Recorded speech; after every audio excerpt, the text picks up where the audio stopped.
সুবহানাল্লাহ।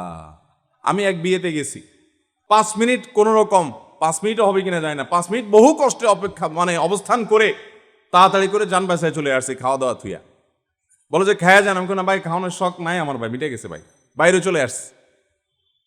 কারণ পরিবেশ এরকম যে সেখানে একজন ইমানদার মানুষ বসবাস করার, বসার মতো, একটু সময় কাটাবার মতো কোনো সুযোগ। যুবকরা বিয়ে জীবনে কয়বার? একবার বেশিও সুযোগ আছে ইসলামে, কিন্তু একবার করতেই তো অবস্থা খারাপ।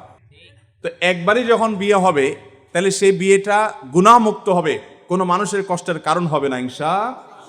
আপনার গান বাজনা করতে মনে চাচ্ছে, আপনি রুমের ভিতরে গান বাজনা করেন, আপনার গুনাহ হবে, আপনি অন্য মানুষকে কষ্ট দিলেন না। যদিও মুসলমান হিসেবে সেটাও করা উচিত না, কিন্তু আপনি যদি হাই ভলিউমে গানের আওয়াজ চালায় রাখেন, আপনি হয়তো অনেক ফুর্তিতে আছেন, আপনার পাশের ফ্ল্যাটে কেউ হয়তো খুব ডিপ্রেশনে আছে, কোনো পেরেশানিতে আছে, তার কাছে এখন গানের আওয়াজ শুনতে ভালো লাগছে না, কিন্তু আপনি তাকে বাধ্য করছেন। অথবা আরেকজন মুসলমান, তিনি আল্লাহর ভয়ে গান বাদ্যযন্ত্র তিনি শুনবেন না, আপনি তাকে শুনতে বাধ্য করছেন। এই রকম বিয়ে ঢাকা শহরে এখন প্রায় সব গানের আওয়াজে এলাকা।